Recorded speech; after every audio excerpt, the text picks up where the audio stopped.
महाराष्ट्र या राज्याबद्दल जेव्हा आपण बोलतो तेव्हा पुरोगामित्व नावाचं एक बिरुद आपल्या महाराष्ट्राला लाभलंय आणि त्याचं कारण म्हणजे संतांची परंपरा, अनेक महात्म्यांचा महाराष्ट्राशी आलेला निकटतम संबंध आणि समाजाकडे जेव्हा आपण बघतो तेव्हा जात धर्म पंथाच्या पल्ल्याड जाऊन सर्व गुण्यागोविंदाने राहणं, माणुसकीने राहणं, सौजन्याने, प्रेमाने, आदराने राहणं हे महाराष्ट्रातल्या एकूण समाज बांधवांच्याकडून अभिप्रेत आणि अपेक्षित आहे आणि तो आपला वाडवडिलांचा वारसा आहे। मात्र अलीकडच्या काळात या महाराष्ट्र धर्मावर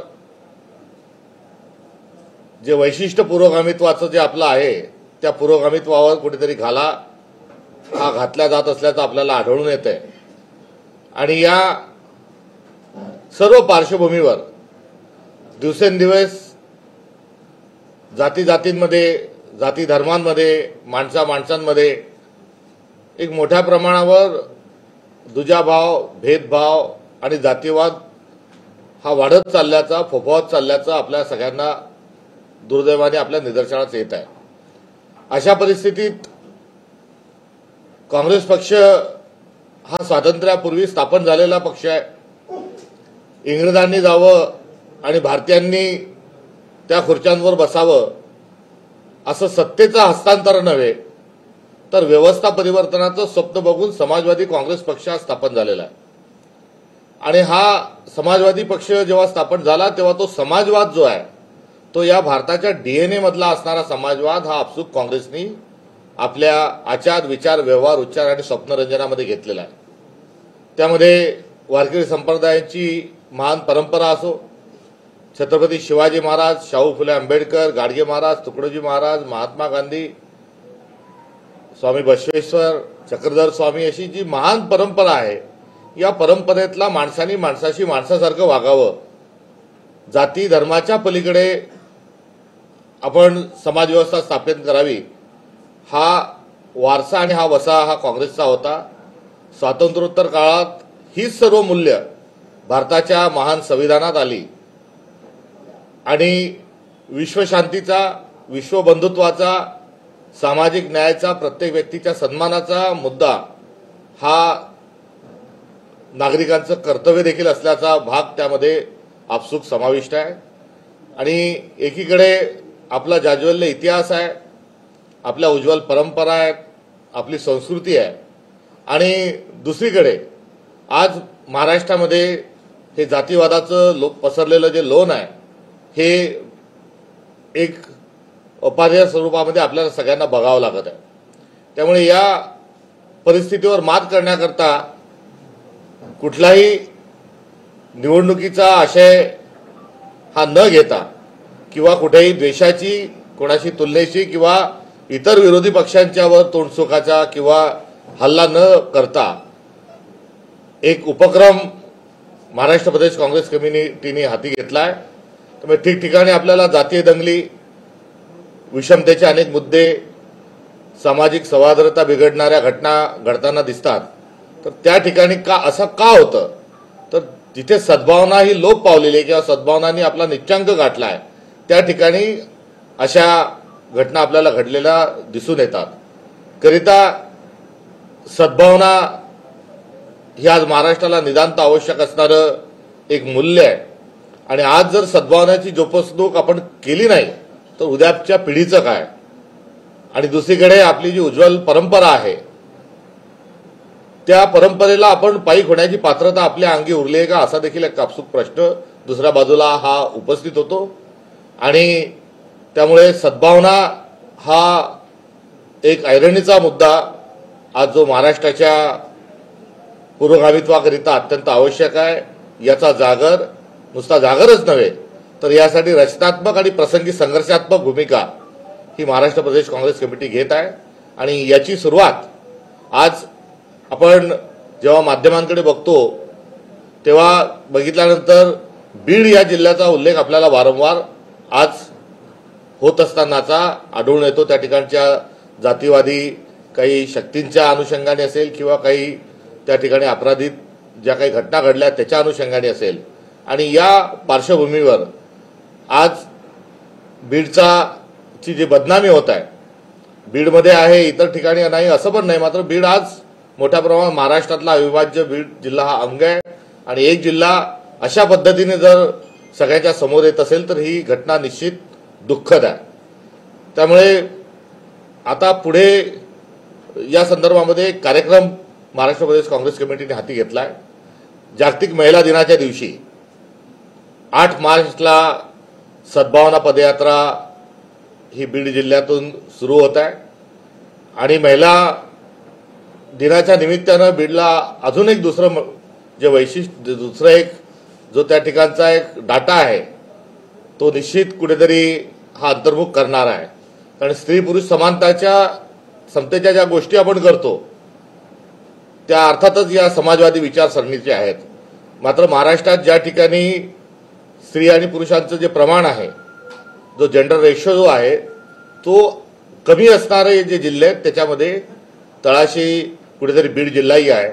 तर महिलांचा सन्मान करत असताना जागतिक महिला दिनाच्या निमित्तानं ज्या ठिकाणी महिलांच्या संदर्भात कुठेतरी भ्रूण हत्येचे प्रकरण पुढे आलेले आहेत, जिथे महिलांचा अनुपात हा पुरुषांच्या तुलनेत कमी आहे, अशा जिल्ह्यांमध्ये जाऊन महिला दिन साजरा करत असताना महिलांची लोकसंख्या जी आहे ही पुरुषांच्या बरोबरीत असली पाहिजे, तो अनुपात हा सुयोग्य स्वरूपाचा असला पाहिजे, हाही एक त्याला कांगोरा आहे।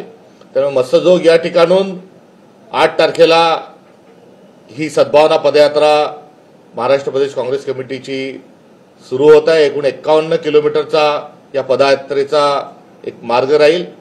या दरम्यान एक दिवस मुक्काम रस्त्यातच त्या ठिकाणी पदयात्रेचा राहील आणि दुसऱ्या दिवशी बीड या शहरामध्ये या सद्भावना पदयात्रेचा समारोप होईल।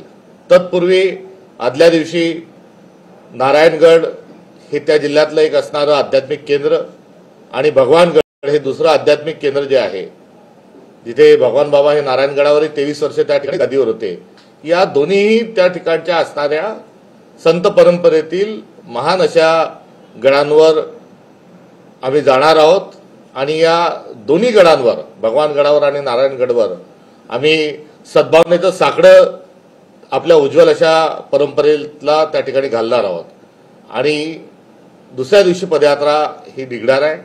हा महत्वाकांक्षी आणि एक समाजभिमुख एक उपक्रम आहे आणि हा पक्षपंथाच्या पलीकडे आहे।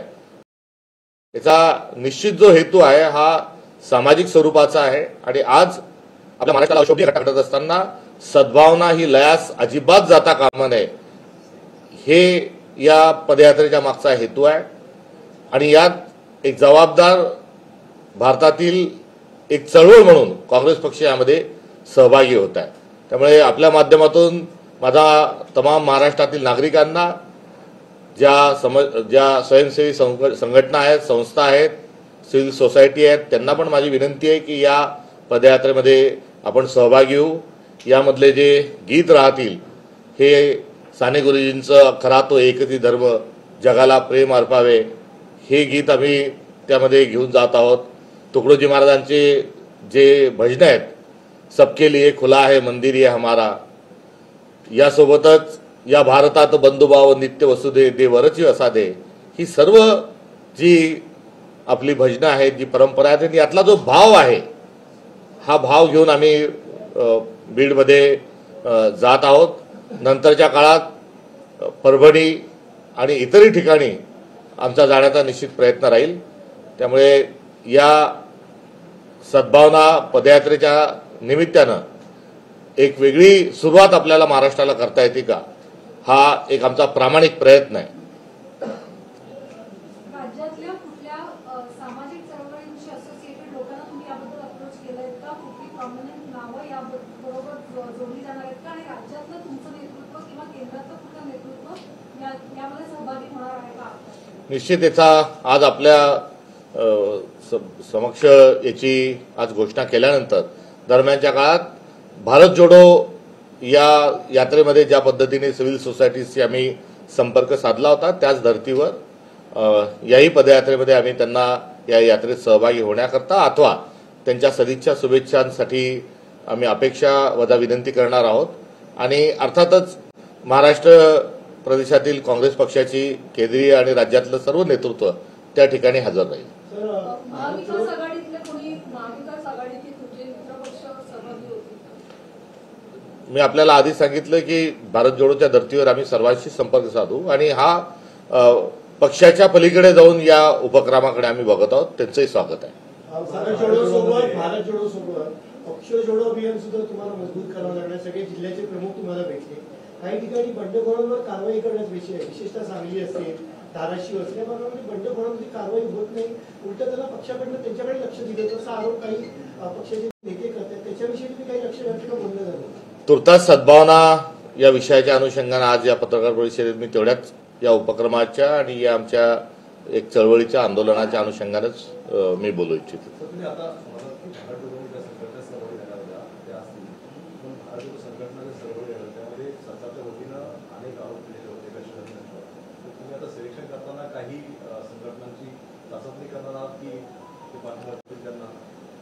जे समाजाच्या हिताकरता किंवा मानवी हक्काकरता जे आवाज उठवतात त्यांना बदनाम करण्याचं एक कारस्थान मोठ्या प्रमाणावर सुरू आहे.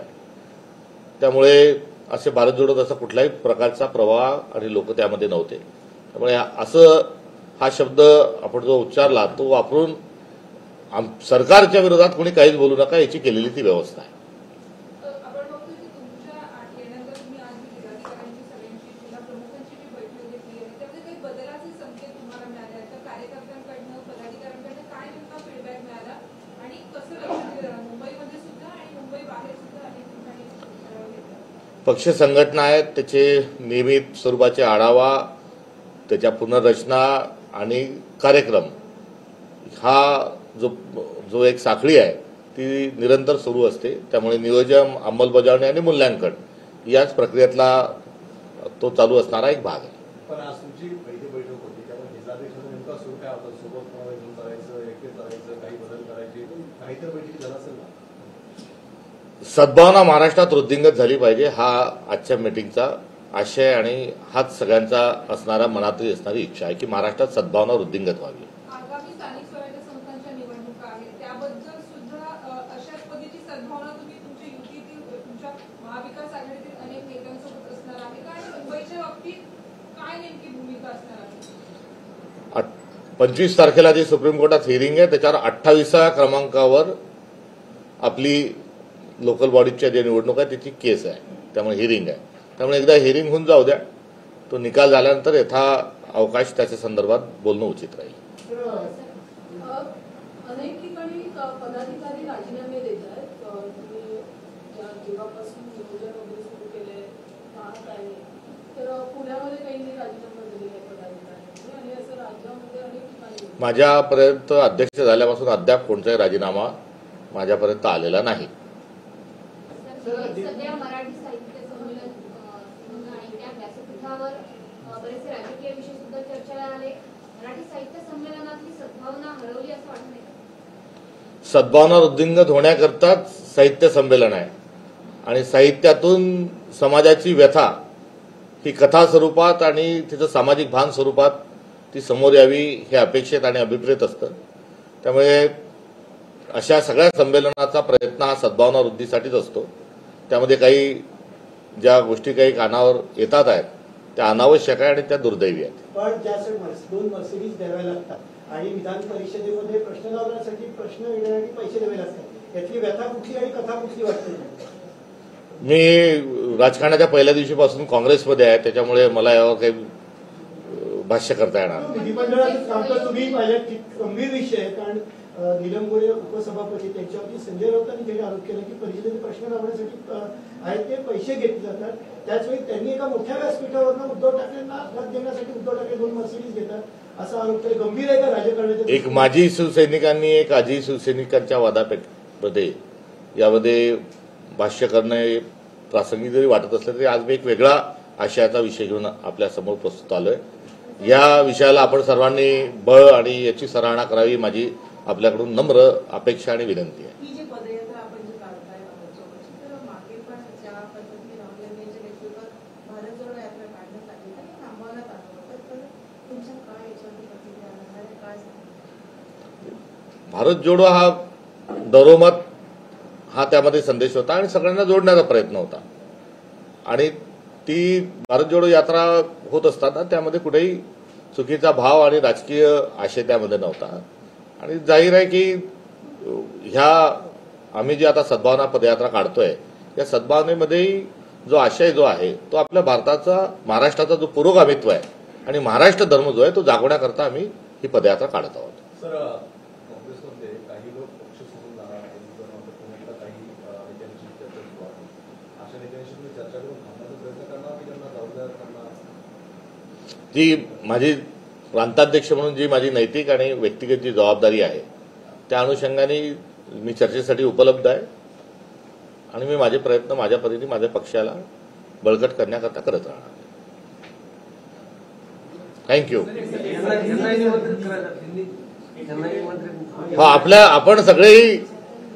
आपण सर्वांनी देखील सद्भावना पदयात्रेमध्ये सहभागी व्हावं ही माझी आपल्या सगळ्यांना आग्रहाची विनंती. एक बार आपने एक बैठकों का सत्र शुरू किया है प्रदेश सरकार का संबंधने के बाद और साथ ही साथ सद्भावना यात्रा की बात कर रहे हैं. तो सद्भावना यात्रा की बात करने के लिए आपके सामने मैं यहाँ मौजूद हूँ. महाराष्ट्र ये पुरोगामित्व का एक भारी भरकम नहीं तो एक बहुत ही एक पवित्र शब्द महाराष्ट्र के साथ लगा हुआ है और उसके साथ साथ महाराष्ट्र धर्म नाम का भी एक एहसास हर व्यक्ति में महाराष्ट्र में जगाने का एक सौभाग्य हमारी परंपरा ने हमें दिया है और पिछले कुछ दिनों में सद्भावना में कमी पाई जा रही है और सद्भावना के कम होते हुए हर जाति में धर्म में एक तनाव महसूस किया जा रहा है. ये तनाव और कुछ उस तनाव से जुड़ी हुई कुछ घटनाएं इसको लेकर महाराष्ट्रियन होने के नाते हम शर्मिंदा है और ये इंसानियत को जो चीजें ठीक नहीं इंसानियत के लिए उस चीजों को भी यहाँ पर होते हुए देखने का एक बड़ा ही दुखद एक प्रसंग और एक अनुभव पिछले कुछ दिनों से हमें हो रहा है. तो एक जो जिम्मेदारी है जो एक पुरानी पार्टी एक कॉन्स्टिट्यूशन में जो हमें सबको साथ लेने की जो सीख है और उसी के साथ साथ प्यार मोहब्बत से रहने का एक जो जज्बा महाराष्ट्र के एक भूमि में है, जमीन में है, ये इसको सामने लेके आते हुए आज सद्भावना में जो कमी है और कुछ खामियां हम में जो है उसको दूर करने के लिए सद्भावना पदयात्रा भीड़ से 8 और 9 मार्च को हम उसका आगाज कर रहे हैं और उसके पहले भीड़ जिले के ही जो नारायणगढ़ और भगवानगढ़ जो है वहां जाकर हमारी परंपरा जो है हमारी जो संस्कृति है उसकी रक्षा के लिए वहां के जो पीठ है वहां पर जाकर भी हम वहां प्रार्थना करने वाले हैं. क्या संकटात्मक बदल कोई हो सकता है क्योंकि देखा गया है कि जब सत्ता पक्ष में कोई पार्टी बीजेपी के सामने नहीं होती है तो कार्यकर्ताओं को जोर जबरदस्ती हो ईडी सीबीआई इस तरह के एंटी करप्शन ऐसा कांग्रेस में भी इस तरह के नेता बीजेपी को भी सद्भावना वृद्धिंगत करे ये इसी सवाल के जवाब में मेरी उनसे भी अनुरोध रहेगा. शहरी इलाकों में भी ये सद्भावना यात्रा निकाली जाएगी जैसे मीरा रोड है मलाड मालूनी है यहाँ पर भी इस तरह जहां जहां टेंशन जहां कुछ इस प्रकार से घटना घटती है तो वहां हम दौड़ कर जाएंगे और सद्भावना का वहां पर आगाज करेंगे और सद्भावना की सौगात देते हुए हमारी जो परंपरा है महाराष्ट्र की उसको हम याद करेंगे. आपकी दो अलाइज है शिवसेना उद्धव जी और एनसीपी शरद पवार इनमें भी ठीक नजर नहीं आ रहा है. शरद पवार खामोश रहते जब उद्धव ठाकरे पर कोई एकनाथ शिंदे के लोग हमला बोलते या निशाना साधते या निश्चित स्तर की भाषा में प्रयोग करते संजय राउत नाराजगी जता रहे जो नीलम गोरे था उसको. अब वो उस पर वही जवाब दे तो ज्यादा ठीक है. लेकिन जो बयान नीलम ताई ने दिया उसको लेकर संजय राउत का जो बयान आया उसको आप कैसे देखते हैं? वहां उस व्यासपीठ पर जाकर या उस सम्मेलन में जाकर अनावश्यक बातें करने की कोई आवश्यकता नहीं. वो कोई राजनीतिक अखाड़ा नहीं था. वहां पर अनावश्यक बात करके ये सद्भावना बिगाड़ने का कोई काम कोई जरूरत नहीं थी.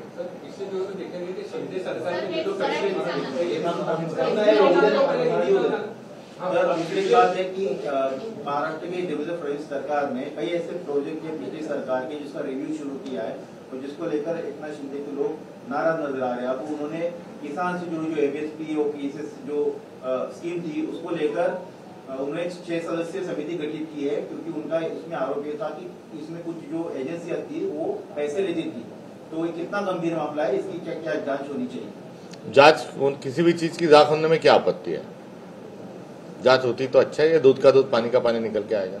सर, जिस तरह से बयानबाजी हो रही है उद्धव ठाकरे के ऊपर हो रही हो या शरद पवार के ऊपर हो रही हो, देखा जा रहा है कांग्रेस ने अपने आप को साइड कर लिया है, साइडलाइन कर लिया है। इस बीच में कांग्रेस पढ़ती नहीं है और कांग्रेस कुछ बोलती नहीं है, तो आपको क्या लगता है? नहीं, ऐसा बिल्कुल नहीं है। जो कुछ मौका है और राजनीतिक मामले है तो खुल के बात करेंगे, क्यों नहीं बात करेंगे। तो जिस तरह से ये मर्सिडीज देने की बात की नीलम गोरे ने कि उद्धव ठाकरे को, इसके पहले भी शरद पवार जी को जब दिल्ली में शिंदे को गए थे तो उस पर भी हमारा रिएक्शन जरूर रहा था। आज मेरी गुजारिश है कि एक अहम मुद्दे पर और एक महाराष्ट्र की बहुत बड़ी समस्या पे हम बात कर रहे हैं, तो उस दायरे में मैं रह के बात करना चाहूंगा। बाकी मैं आपके लिए उपलब्ध हूँ, आप जो भी सवाल पूछेंगे उससे पल्ला झाड़ेंगे जवाब। लेकिन आप कांग्रेस पार्टी के महाराष्ट्र के अध्यक्ष है, आपकी इम्पोर्टेंट पार्टी की उनकी राय है, तो आपकी राय भी आनी जरूरी है। हाँ, तो हमेशा देते रहे ना, आज भी देंगे ना। कोई राय देने में आपत्ति थोड़ी, काम ही है हमारा राय देना। अजम साहब, 2 दिन पहले महाराष्ट्र की बस बेलगाम से पहुंची थी, वहाँ पे कुछ लोगों ने इस तरह से बस पर हमला किया, ड्राइवर पर अटैक किया, गाली बोली। आज महाराष्ट्र में कर्नाटक की बस आई थी, वहाँ पर उद्धव सेना के लोगों ने पूरे बस को केसरिया से नहला दिया, ड्राइवर को माला फूल पहनाया, उसको जय महाराष्ट्र बोलकर छोड़ा। इस तरह देखते हैं, इतने सालों से मामला चल रहा है बेलगाम का, ना तो केंद्र दखल दे रही है, ना तो राज्य सब सुलझा पा रहा है। ये मसले में कांग्रेस जो है, हमेशा कांग्रेस का स्टैंड क्लियर रहा है कि जो महाराष्ट्र में जो एकीकरण समिति और जो मराठी के भाषा पर जो आंदोलन उसमें चल रहा है, उस आंदोलन के साथ महाराष्ट्र कांग्रेस पार्टी है। सर, एकनाथ शिंदे कह रहे हैं कि उन्हें हल्के में ना ले, तो इनका इशारा किसकी तरफ है? उद्धव ठाकरे की तरफ है कि बीजेपी और फडणवीस की तरफ है? आपको क्या लगता है? अब मैं इसके बारे में अपन कल बात करेंगे। थोड़ा डाइवर्ट मत कीजिए, मेरा अनुरोध है आपको कि ये जो एक बहुत ही अलग किस्म का एक प्रयास है, एक कोशिश है, तो उसमें आपके सवालों से कोई ये नहीं, मगर ये सद्भावना यात्रा को लेकर यदि बात करते तो थोड़ा ठीक रहेगा। महाराष्ट्र के कई जिलों में आंदोलन किया गया, नरेंद्र महाराज के दिए गए बयान को लेकर किस तरह देखते हैं? आपकी पार्टी के नेता है वो, मुझे उसकी जानकारी लेकर मैं उस पर बात करना ठीक रहेगा। आंदोलन मैं सुबह, हाँ, तो 1 बजे से मैं मीटिंग में हूँ, तो ठीक है। मजबूत करने के लिए कुछ रणनीति वगैरह बताएंगे? हाँ, वो तो संघर्ष है, संघर्ष जारी रहेगा। Thank you.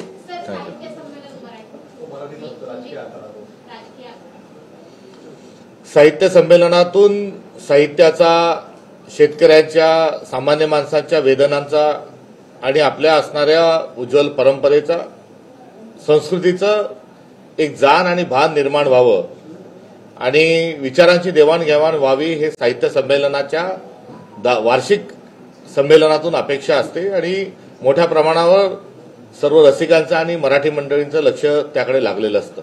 आणि अशा ठिकाणी एक प्रेरणा आणि मिळावी, ज्या वेदना असतील त्यांच्यावर फुंकर मारल्या जावी, जे जळणघळण ज्या लोकांची झाली आहे त्यांच्या व्यक्तिमत्वातून प्रेरणा मिळावी, आदी इत्यादी गोष्टी साहित्य संमेलनातून हे अपेक्षित असतात। आणि अशा ठिकाणी अवास्तव आणि कुठल्याही प्रकारचं विनाकारण अनावश्यक वक्तव्य करणं हे संपूर्णतः चुकीचं आहे, हे आपल्या परंपरेला न शोभणार आहे आणि अशा गोष्टींमुळे सद्भावना जी आहे ही कमीच होते। संजय राउत बोलते हैं कि इस तरह के कार्यक्रम खंडणी के पैसों से थैंक यू। तुम्ही सद्भावना ठेवा।